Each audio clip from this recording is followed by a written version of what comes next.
Release ಮಾಡ್ಕೊಪ್ಪ ಅಂತ. ಯಾಕಂದ್ರೆ ಪ್ರತಿಯೊಂದು ಸಿನಿಮಾಗೂ ಯಾವ್ದಾದ್ರು ಒಂದು ರೂಪದಲ್ಲಿ ನಮಗೆ ಯಾವ್ದಾದ್ರು ಒಂದು ಇದು ಮಾಡ್ಕೊಡ್ತಾ ಇದ್ರು ದರ್ಶನ. ಸೊ ಹೋಗಿ ಹೇಳಿದಾಗ ಅಣ್ಣ ಅವರೆಲ್ಲ ಅಕ್ಕನ ಹೇಳಿದ್ರು ಹೋಗಿ ನೀನು ಮಾಡ್ಕೊಡ್ಬಾ ಅದಕ್ಕೆ ಹೌದೌದು. ಇಲ್ಲ ಸರ್ ಪಾಪ ಅವರು ತುಂಬಾ ಕಾದು ಅವ್ರಿಗೂ ನಾನೇ ತುಂಬಾ ಕಾಯಿಸಿದೆ ಆಕ್ಚುಲಿ ಮಂಜು ಸರ್. ಬಟ್ ಆಮೇಲೆ ನಾನೇನು ಸರ್ ಅವ್ರದ್ದು ಇನ್ನೊಂದು ಸಿನಿಮಾ ಬಿಡುಗಡೆ ಇದೆ ಮಂಜು ಸರ್ ಅವ್ರದ್ದು ಗಣೇಶ್ ಸರ್ದು ಅಂತ. ಸೊ ಅದಕ್ಕೆ ಬೇಡ ಸರ್ ಮಾಡ್ಬಿಡೋಣ. ಸರಿ ಸರ್ ಆಯ್ತು ಒಂದು ಮಾಡೋಣ. ದರ್ಶನ ಇಲ್ಲ ನಿನ್ನ ಸಿನಿಮಾ ಕೆಲಸ ನಿಲ್ಸ್ಕೊಡ, ಫಸ್ಟ್ ನಿನ್ನ ಸಿನಿಮಾ ಮುಗಿಸು ಆಮೇಲೆ ಬೇರೆದೆಲ್ಲ ನೋಡೋಣ. ಅದಕ್ಕೆ ಪ್ಲಾನ್ ಮಾಡಿ ಡಿಸೈಡ್ ಮಾಡಿ ಸರ್.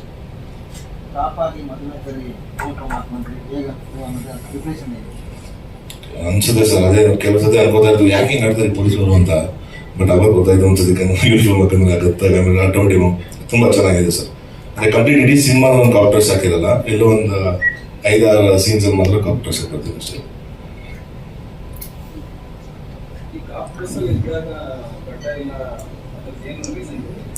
ಅದನ್ನೇ ಸರ್ ಹೇಳಿ ಇನ್ನೊಂದು ಸೈಡ್ ಇದೆ ಅಂತಾರಲ್ಲ ನೋಡಿ. Thank you sir, thank you sir.